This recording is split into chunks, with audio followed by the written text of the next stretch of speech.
We are. It's What's going YouTube? now.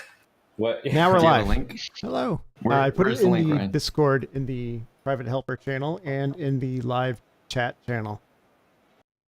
Is YouTube like Google Video? Yeah, I think so. Okay. Yeah, It Google just hasn't Video. closed down like all the other Google products after 1 year of failed attempts. Wow. Ouch. It's like Name a Google product that you wish was still going. And if anybody says Wave, I'm going to hit them. I was thinking Wave. That was a pretty cool product, you know. Very I personally am for Google Groups.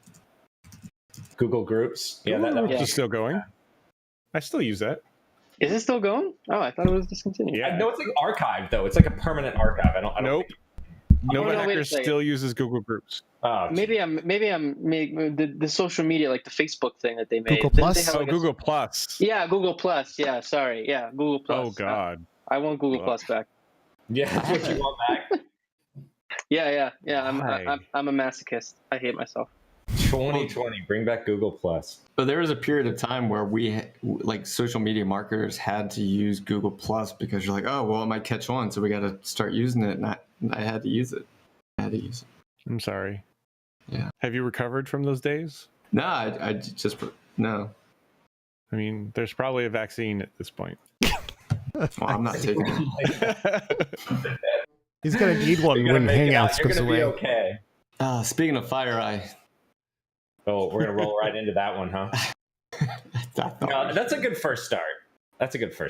Well, if we're not going to talk about FireEye, then we can talk about the Sans Holiday Hack Challenge that's available, and everyone should go and play it. Yeah.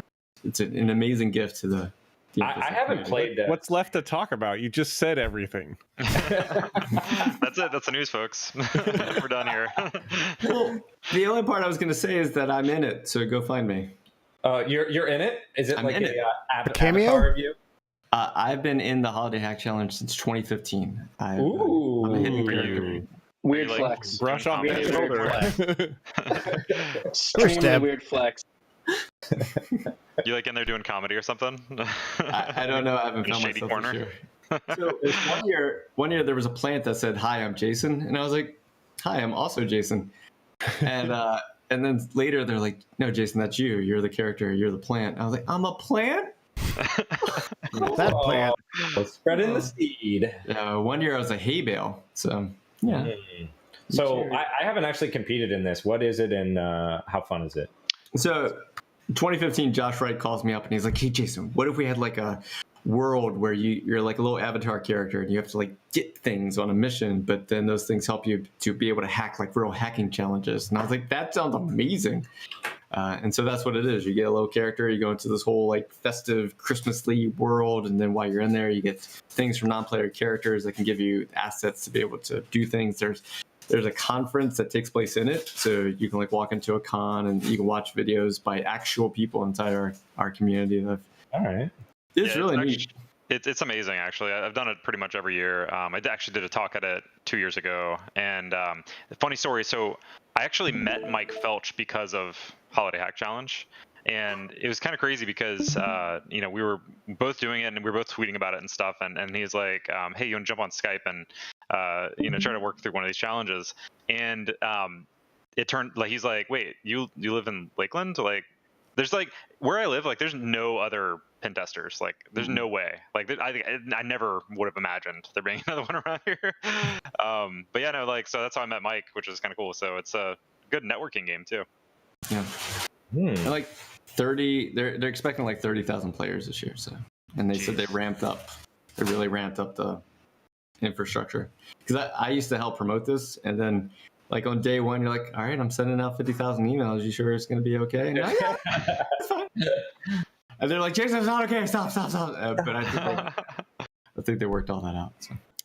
I'm not the target audience for this because like Christmas time is when I spend the most time with my family, and like I have 3 kids, and like I would love to participate in this, and I've signed up almost every year, but I never, not once, have had time for it. Yeah.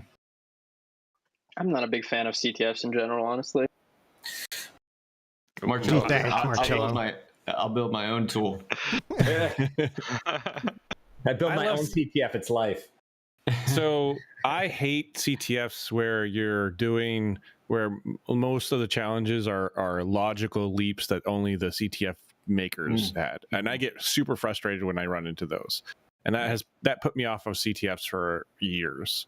But I participate in them more recently because of the team aspect.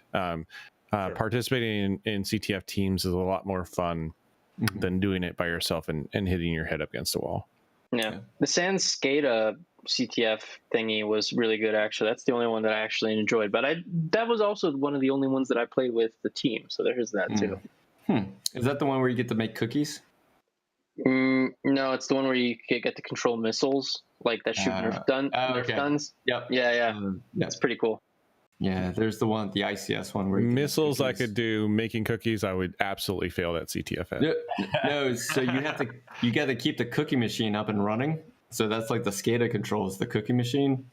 And if you can, then there's fresh cookies the whole time you're playing. But if you can't, then the cookie machine goes down. It's fantastic. That beat a Do you get the cookies? Yeah, no? the attendees get the cookies while you're playing. Okay. My real question is: there loot boxes in the sand? That's what we need. We need loot boxes during Loot our webcast. boxes, right? You're gonna get fined really badly in Europe. All right, it could be all for a charity. Let's just put it that way. All right. So FireEye happened. Yeah. Yes. Where's that was- link? I can bring that up if I can find it. Yeah, here. I'll put it in the chat. Did you see where someone just replaced the word FireEye with just a blank? You could just put any company in there, and at some point, it'll be. Are we live right now? We are Yeah, live we on are live, YouTube. Yeah. Oh, okay. No, I was gonna say something, but never mind. Now you're like, nah, I'm good now. Yeah, I'm good. I'd like to leave, please. No. I'd like to get off this ride. Yeah, so FireEye got hacked by nation states, or nation state, excuse me. They're saying it's the Russian. They didn't really. The article that I pulled up, which is the New York Times, they didn't really say what information they had to confirm that it was Russia or not. But supposedly according to FireEye, the nation state hackers stole some of their internal tools. And according to FireEye, most of this stuff is actually pretty public. It's just minor tweaks on some of that stuff. So no 0 days or anything like that. One of the interesting things about their response is they actually released a detections kit for all the tools that were supposedly taken during this hack. And it has pretty much just detections for any company. I think they, obviously for liability in any way, shape, or form. But from what I read, most, if not all of this stuff is publicly known, just smaller deviations about it. What do you guys think? Was any of it called Silent Trinity? It was all Silent Trinity, just modified ever so slightly. They did have a couple of things in there that did some language embedding. They had like a Sharp script that embedded the Lua runtime and a C# script, a C# program that embed the Python runtime. That was cool. So Marcelo, are you saying like some of the things that got released you found interesting that you would find useful? I mean, yeah. There were a couple of things that caught my eye. Like there was that, just because I'm sort of biased with that kind of stuff because of Silent Trinity. But there was a D shell thing. They wrote like a backdoor in D, and they had what was the other one? Oh yeah, they had some kind of like imaging thing where they were exploiting like Pixie Boot stuff with WMI, which I found was super interesting. I've never seen that before. Has this been leaked online? No. This is just like you can just. No, none of the tools. Oh, you're just looking at the detections, right? Yeah. I'm just inferring what I can from the Yara signatures, basically. Gotcha. So they had there's actually an article that did a really good job at detailing what each one of them did outside of the Yara details. I'll try and find it for us. 1 sec. Yeah, I saw that on Reddit too. I did a couple Google searches, didn't see it, but I don't know. Wade Wells says it was just a publicity stunt. A publicity stunt? That's what he says on the live chat. I mean, okay, so let's think He or about that. she, I don't know. I'm assuming Wade's the guy. Would it have though? I mean, Mate. this is a Jason question. That would be a Yeah. hell of a marketing thing. Yeah, isn't there? I'm pretty sure I've seen a slide somewhere where like Target got hacked and like stock dipped, but then it like actually did this because of like getting more press, something like that. Yeah. Like there is an infographic out there like that. Yeah, so as a marketing person, like I'm trying to fathom the good day where I'm like, hey, Black Hills got hacked. Like I don't see that being a good day. Like publicity stunt, sure. I guess I could see that, but I don't see it being a good day. A good marketer can spend anything to be positive, but I was thinking though that like if a cybersecurity company, right, especially one that does pen testing or any other things for other firms, if they were to get hacked, that I would feel like the attackers would use that as a launch pad to get into those other organizations, right, with remote testing devices and other stuff that's inside of that, and pilfering, utilizing that access to continue on as opposed to just maybe taking some tools or whatever. Possibly it's a smoke screen, not sure. But I just am trying to think why motivation for this particular attack. So. well, wasn't there that like Italian company many years ago that was offensive based and they had a GUI? Yeah, hacking inside? group. Yep. Yeah, like once they didn't know how to defend, right? Because they're hackers. Yeah, I mean, there was a pretty big write-up on that, and I think it was a 0 day that he ended up exploiting to make the next piece of it, right? And then everything else was kind of, I don't know, what I would call like basic post-exploitation. But Yeah. So I'm even hesitant to even have this discussion because at some point I don't want to anger whoever goes like, all right, Black Hills, it's on. yeah, right. So FireEye, I'm sorry it happened to you. Like I'm not encouraging anyone to do anything. Yeah. The other thing too is their organization's big. Like, they I guess I'm just saying that they have a lot more attack surface. That's all. Yeah, I was telling Ralph about this yesterday. I do these job hunt live streams, and they currently have like 228 positions available. So and that's not due to the breach. Like that was already there. So if anyone's interested, FireEye's got 228 positions available. But that is a big company to have that many positions just open and readily available for someone to hire. So that's a big attack surface. Speaking of attack surface, I'm super curious on like it. It's very odd to me that an attacker, such as Russians or whatever nation state, that this is all they stole. Like, Yeah, it's I think if it was they're more in about this sending far, then yeah. I think it was more about sending a message, if you ask me. I think that's what the Wade was saying. I'm gonna call him the Wade. So enjoy that. Because he said the tools were open source, so hacking the company is just No, it's a look what I can look what we can do or something. Hmm. Yeah, it wasn't a publicity stunt for FireEye. Oh, my bad. Yeah. It was a publicity stunt for the company or the nation state that hacked them. Exactly. I think that's what he's saying. Okay. I saw somebody make a comment on Twitter, I don't remember who it was, about maybe they were actually just hacking them to get the Yarrow rules that they use to detect their custom tools. So they could better evade them. That is a lot of work for their detection. I mean, so think about where these tools could be stored and how someone could access them, right? So if a red teamer's laptop got stolen, these tools could definitely be on there, right? That could be a target or an opportunity there, but they could also be in some kind of internal GitHub, right? So think attacker side. Where's the most likely opportunity that this happened? Probably on a laptop, right? Where these tools are stored. So if this was on a red teamer's laptop, think about all of the data or access that might result in. So all I'm saying is like, there's no way in my head, at least like a 10% chance that that the red team tools was all that was removed. I think someone was mentioning too that, like, I think the red, everyone was too focused on the red team tools, but I mean, the main target was like their customers, because they obviously have like a lot of customers in government Yeah. stuff.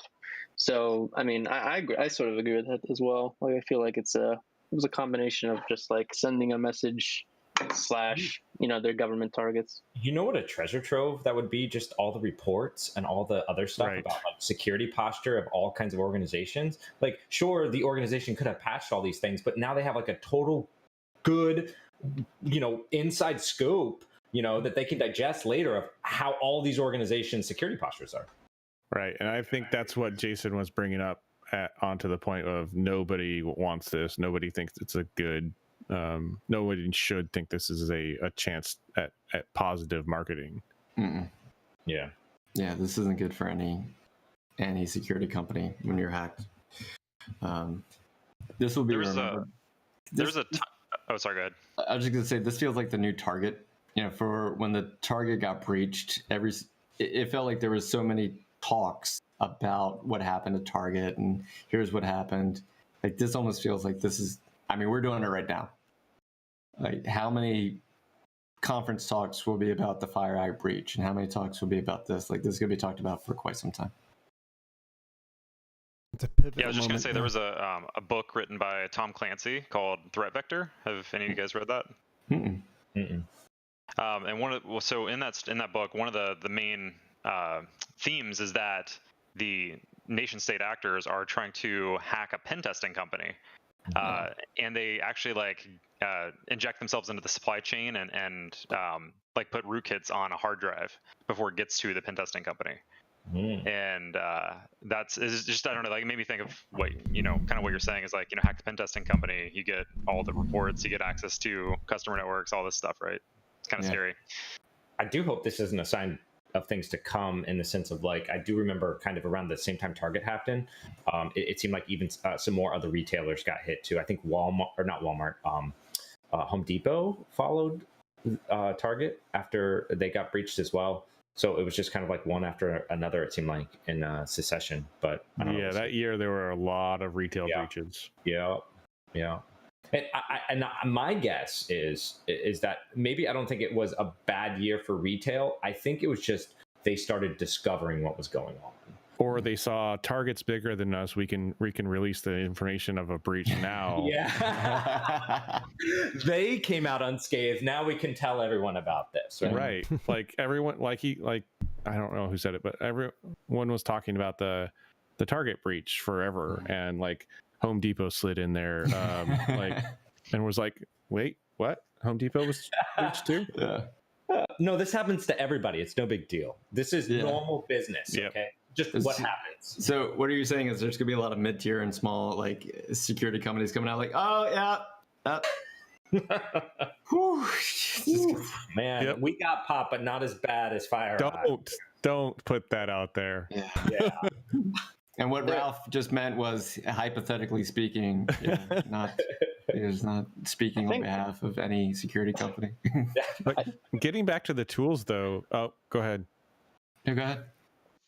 I think Marcello was going to say something. Oh, no. I was just going to say that the one of the reporters who initially broke the story, I think, also mentioned that some of their sources claimed that FireEye wasn't the only security company that got breached, and it was sort of like a wave of breaches, like attacks to various security companies. So that's definitely something. And the difference is that I guess those security companies that also got popped didn't disclose it, as opposed to FireEye. So there is that too. Yeah. I do know they're publicly traded too, so I think they have some requirements possibly. Yeah. Nice. That's true. Oh, look at Ryan. He's getting all sophisticated, showing us the chat from YouTube. I was going to pick up where Marcello left off with the Pixie Boot as well, and it looks like we have someone in chat talking about it as well. So Windows Deployment Services, WDS, it has credentials for the domain join as well as the local administrator at start, and there's a couple of Metasploit modules and cool talks back from 2015-14 era about doing about exploiting the Pixie Boot, and the fact that they have this tool and some of the other ones. Say what you will about the breach, but some of these toolkits things that I wish I could develop. Like, I'm impressed by their tool set. That's all I want to say. Like, they got breached, but the fact that they had these sitting around, and that they were usable on the red team assessments is actually pretty cool. Like, yes, there's a lot of them that are open source, and but there are some that are absolutely not. Like Sharp Stomp, not now. It doesn't really fit into most pen tests in general. You don't really have to worry about someone doing forensics and looking at the what is it called, the move add change time, and you don't have to worry about that. But like the fact that they have the tool ready to go to time stomp and evade detection in that way is pretty impressive. It talks to what kind of engagements they have and do. Yeah, I think the other thing too that I think people really should take away from this is that there are definitely a lot of very technically savvy and competent people at FireEye, and what happened is part of a larger organization. So those people that would normally be in charge or on assessments to, you know, audit someone else's security, that does not instill the fact that they are in charge or we're setting up FireEye's own security. And with how large that organization is, there's lots of parts of that organization that could have been the initial compromise piece that moved into the other ones. So, you know, to say that, you know, they weren't, or they don't have competent people there because of this attack is kind of a little narrow-sighted, you know? Yeah. So. I mean, the NSA lost its toolkit too because of an insider, exactly. right? Like, yeah, and they have an unlimited budget, okay? Right. You know, to say that it can't happen or that it won't happen to me is, you know, your famous last words. So my last question for this is, one of the things they released the signatures to be able to see their tools. Is that what they did? To detect any tools that they had that had been kind of like exposed. Yeah. Is that a thing that most offensive researchers do? Do you create a tool and then say, here's how to detect it? Or that should be how it's done. That is a fight that everyone, it seems to be being silent on, that no one wants to have, right? So that's a great conversation, but like probably not one that we want to have on the stream. There's definitely two sides to that coin, right? So we'll leave it at that. I also knew what I was asking when I asked it. Okay. I didn't know, so yeah, the offensive security tool is quite the fight, and I think that many of the people on this right now have different opinions on it. So it might be the only security panel that would actually be fun to watch. Well, what I thought was interesting is that they did have these signatures. They're like, hey, here's the stuff that got released. We have this. Like, was that an internal policy of if you create something? Oh, they didn't. These are like SHA-1 hash or SHA-226 hashes and stuff. Like, you can make these on the fly pretty quick. Yeah. Okay. I think they made that as a response. I don't know. We don't know. They could have had these, but I feel like they probably made this as a response to, you know, help with other organizations that may feel like this hack put their organization at risk. So, Anything else? Marcello, you want to chime in on that last question? I think we lost him. Nah. Oh, there he is. I'll no comment here. comment. Well, we didn't do the. Oh no. Do we have any more articles, Ryan, or is this for today? Any favorites, Ralph? Ralph was going to get them all. Yeah, there were a bunch of articles. There was nothing that stood out too much to me. So a lot of it was more there's more ransomware stuff, and I really wanted to particularly avoid ransomware at all cost. Well, one small update from the ransomware that we did recently. So if anyone's listened to the podcast of this and you downloaded the last episode and you're listening to this one, and my daughter is the recipient of that ransomware attack. Like she's Baltimore having trouble going to school. She's in the Baltimore public school system. As of today, they are still struggling. Like as of today, they're still having issues. As of today, the teachers are doing the best they can to create a workaround. Like I heard one of our teachers today say, "Look, I know we would normally upload things this way, but we can't. So we'll try to figure out a way to make that work." And that just sucks. Like that sucks in the middle of a pandemic with everything going on that attackers would do this. And so if you're an attacker listening to this, stop, quit being jerks. And if you're a defender, thank you for all that you do to make sure that this stuff doesn't happen. Because there was one small article, and I don't know if any of the other guys here have seen this one because I just heard about it yesterday.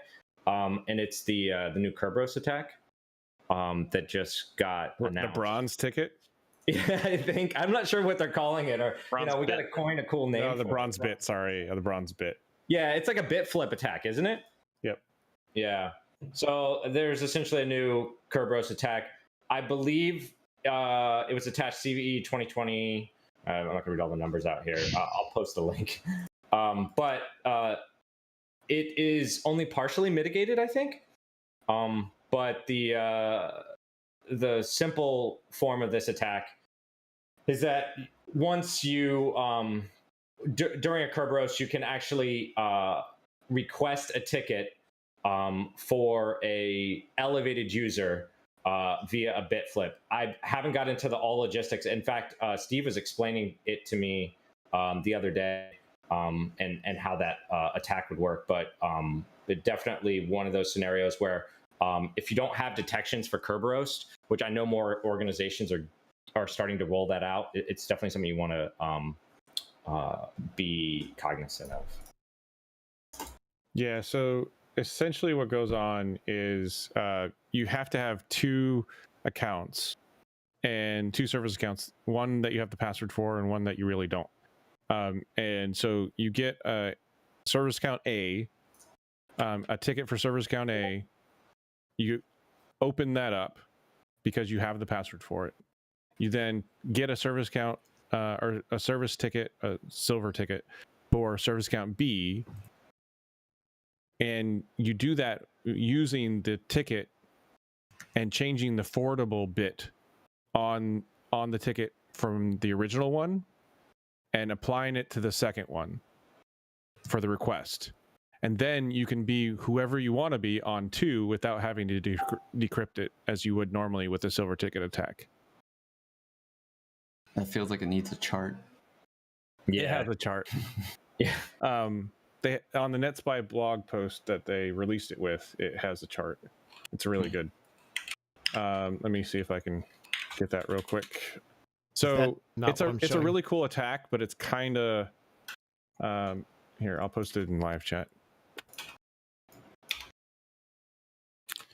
I think it's got some definitely prerequisites, right? Yeah, it definitely has some prerequisites. So if you have, it's still Kerberosting for the most part. You don't have to Kerberos to get it, but you just need two tickets or two accounts with delegation allowed, either service or otherwise, and that's via the SPN stuff anyways.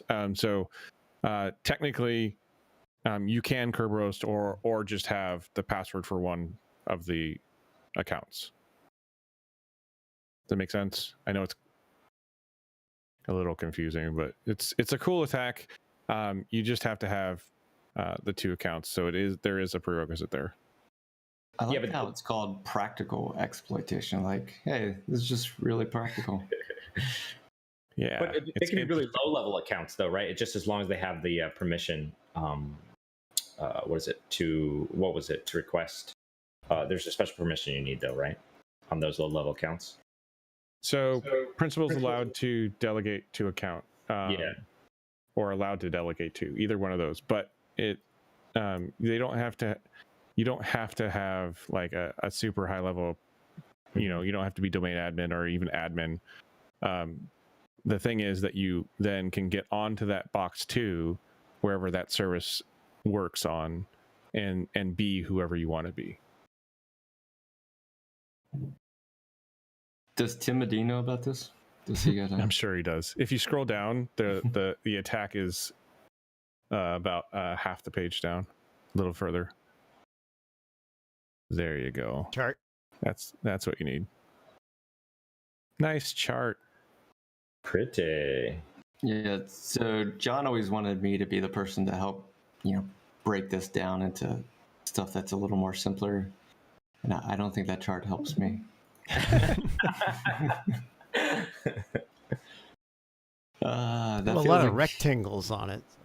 yeah. It's a lot. got Sorry, that. there's no circles. You want circles? What do you want? I feel like what's Rounded that? corners? Does it makes The more rectangles sense are if there's rounded red, so corners? that's the important part. Yeah. Should I have gone to college for this? It's not that complicated. You just need, if an attacker can get one account that has permission over another account, and they're both service principals, then you can most likely perform this attack, unless it's patched. And even with the patch, they don't have a fix for it coming until sometime in July, I think, of next year, to mitigate it permanently. How are they able to know that it's coming into July? Did someone go and write down on a whiteboard I think we get to this in July, or did they just look at? So that's when Microsoft said that they can get a permanent patch or a permanent fix out for it. So they released a patch, a quick patch. I don't remember the CV number or the KB number, and it'd probably take me too long to find it. But the fix is out. You can patch it. However, you can still do this attack depending on what kind of system it is until the permanent fix goes in sometime next year. Okay, that's most likely a part of a development cycle, and they can get it in. Okay, there you go, right there. 1 and 2. Update all the Active Directory domain controllers, then perform the enforcement of it so that it forces it down to everything on 2021. Oh, February of 9th, so it's not that far away. Okay. You think this is bad, Jason? You should read the resource-based constraint delegation blog post. That's Oh, the wagging the dog one? yeah.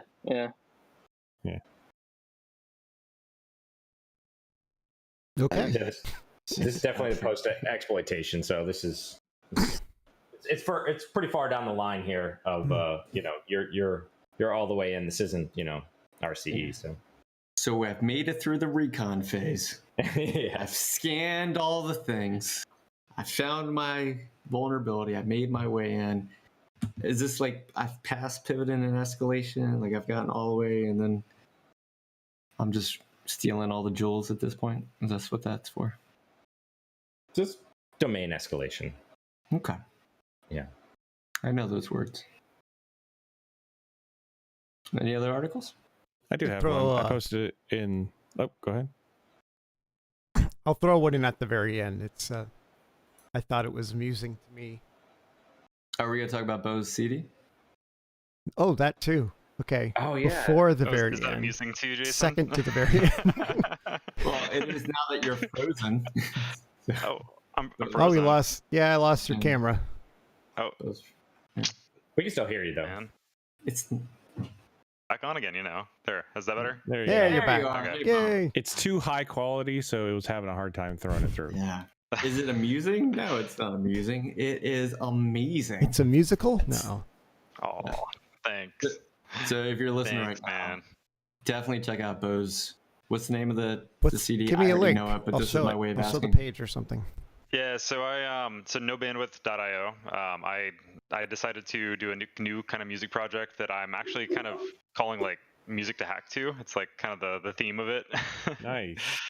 But basically the whole idea was I've been a guitarist for a long time, and I've written a lot of music, and I've wanted to do a instrumental guitar album. I also listen to a lot of synthwave music, and so I was like, well, what if I kind of combine all these things and have synthwave with lead guitar over it, and that's kind of what I came up with. And yeah, so it's out today. It just came out. So when I listen to it, and hopefully this, you got to know me. I think of the movie Heavy Metal mixed with I'm just soaring through this world that you've created for my mind, and I'm it's having That's awesome. the bestest time. Wish I was that's at perfect. I would like to be at a planetarium. You know what I'm saying? 17 years old at a planetarium, just really enjoying everything that's happening. So if any, I've never heard of Deezer. What the? I'm just saying, it's like I see one of all the other things. Many, yeah. There's like so many of these, music sites around the world that was able to distribute to. So it's out there. People have choices.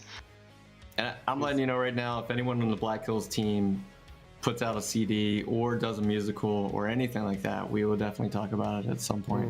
A musical. The Black Hills musical next time at Wild Wild Hacking Fest. Yeah.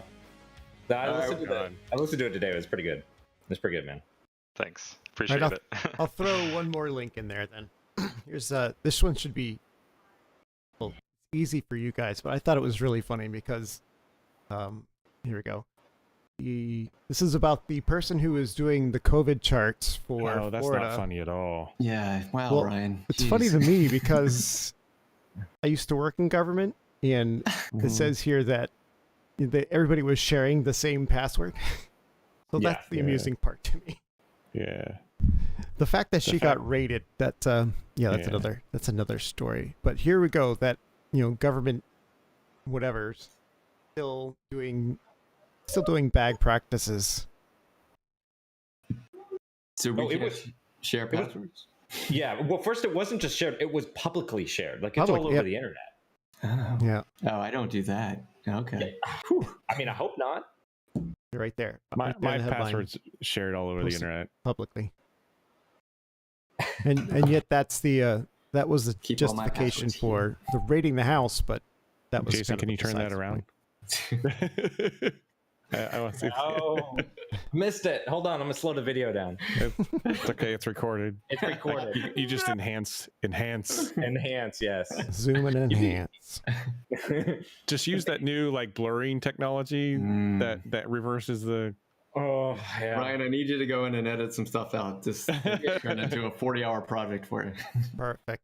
Didn't you try that and it didn't work too well? Yeah. So for those who hadn't heard, there's a GitHub repo of someone taking a Gaussian blur or another blurring for screenshots and reversing it into something that's readable or at least legible.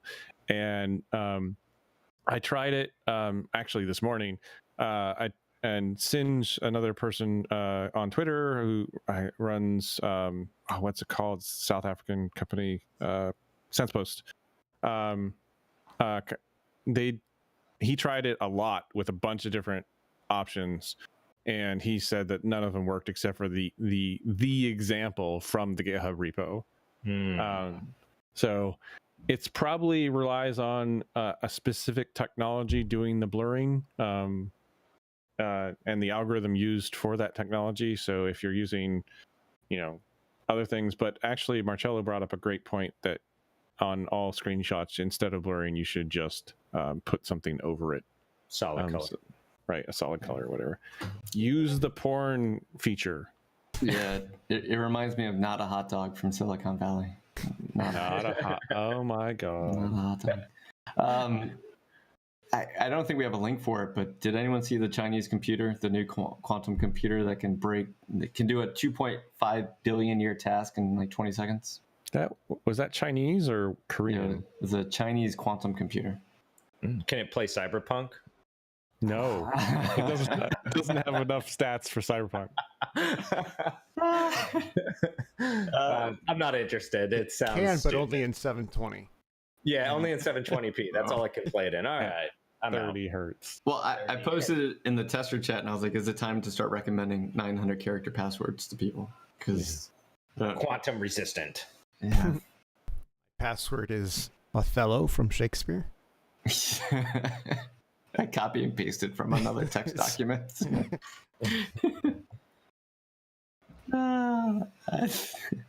Any other news? Yeah. So the link I posted, Caprico, who's a security researcher, specifically, he's been really focused on Docker botnets for the last couple of years. He released a tool as well as a giant GitHub repo of all of the Docker based Monero miners, code for them, the botnets that were doing it. It's just a giant resource of everything related to some of the ransomware that's going over Docker botnets, how to find them, how like everything he's been doing for the last like 4 or 5 years about it. It's really good. It's not a really long blog post, but it does have links to the GitHub repos and stuff that he does. And so I thought it was awesome. I think that some of the Docker or the Monero miner or Docker attacks are pretty insane, because if you think about it, it's really hard for organizations to kind of lock this down because of how Docker works and stuff. And I think that it's interesting. Another bit is that Kubernetes is actually dropping support for Docker. And I think one of the big reasons to this is how much it's just being exploited because of the entire stack on top of the container D or whatever. They wrote a big article about like, you know, kind of the why. It was like the big, you know, and to sum it up, they said we don't really, the way Kubernetes is operating, we don't really need Docker on top. It's kind of another abstraction that it has to communicate with. The containers that you're building for Docker are still going to work in Kubernetes. They're just not going to have a direct Docker interface, right? So it's not going to be running the Docker service. It's definitely. So I just thought it was cool research. The repo for that he posted it like literally has like 30 or 40 different botnet organizations and how to detect them and what their code is and all that stuff. It's pretty awesome. It just reminds me of this is why we can't have nice things. Everyone loves botnets, I guess. You know, free. Actually, everyone loves free things, and that's what botnets are. Yeah, the Monero miners. He was talking about like one of these botnets, like got $2 million and then just dropped off the face of the earth, never to be seen again. So like, get rich quick. Yeah, I mean, it sounds like it. No, I mean, you know. Well, I'm still here working, so it wasn't me. Me too. Was it good for you? Is that what you're saying? No. It was bad. I like not being in jail, and that's one of the things that can put you there for, you know, U.S. based citizens. Well, next week we have the SOC class, so we'll see if John actually wants to do the news next week. If not, you guys did a fantastic job without John. We'll tell him, hey, John, we did the news without you. It's like, what? What do y'all talk about? And it's like, so we talked about FireEye, but all right, so here's what happened. Okay, so it's okay. We send him the link. He can watch it. Hey, John doesn't have time to watch a link. Wait, we can send John a link and he'll click it?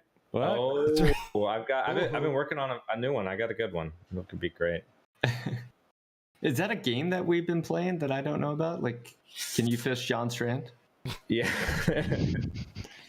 Well, we've already fished you, so we've had to move on. Wow. Did you hear about how I got fished internally from Black Hills? I did not. No. Oh, so they got me. They said it was from a conference organizer. Said, hey, one of your talks on YouTube was just great. We really liked it. We'd like to invite you to come here and speak. You know, just really appreciate all the stuff you do in the community, all the things that you do. Wow, buttered you up good. I know. And then Talk you up. They said one of your talks with a link to the talk.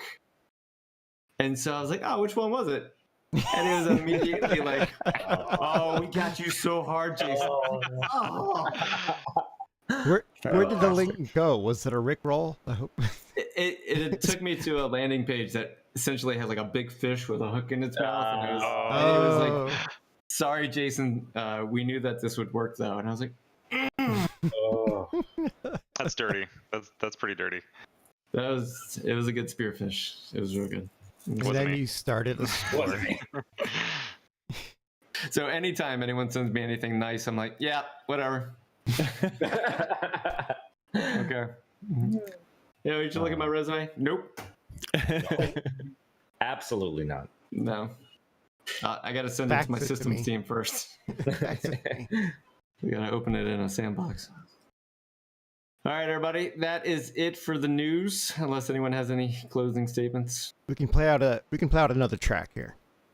Oh, another. Oh yeah, No that, bandwidth. Yeah, I'm gonna have to speed it up. really want you to check out No Bandwidth from Bo Bullock, Daft Hacked. It's No Bandwidth, right? Yep, I'm saying right. that's right. Okay.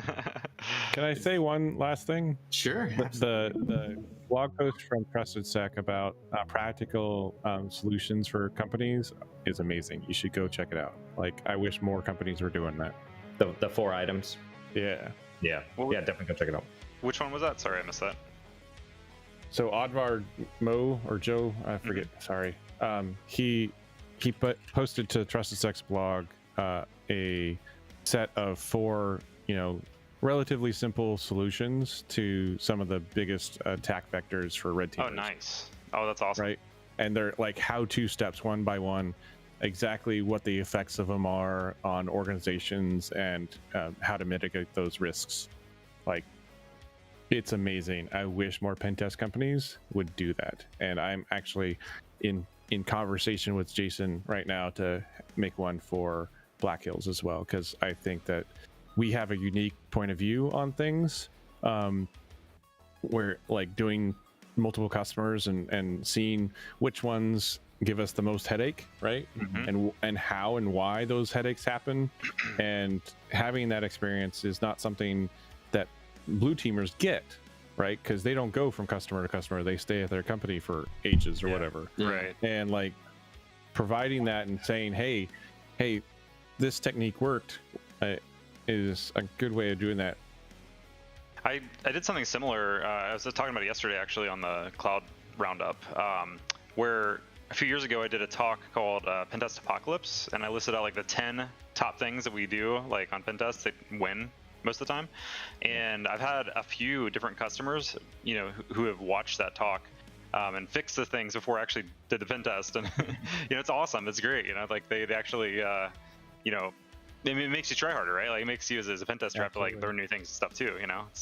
But Yeah, that's what our goal I read is, through this right? one yesterday, and number 4 is one that every company should be going and doing, like literally right now. It costs zero money, and you can prevent Mimikatz almost entirely. There are ways. It's just devilish. harder. It's hard, dude. Like I actually was able to do it, and at the end I was like, this is a pain in the butt, dude. I can't do this for every system. Right. So definitely, it's just one registry key. So freebie, no EDR required. Yeah. Everyone right now is like, what is it? Ralph, what is it? Ralph, tell me. It's on the blog. I'm getting it. There we go. There's. Yeah, you gotta go read. We like those people at ATT&CK. Good folks. Yeah. Yep. All right, let's do the.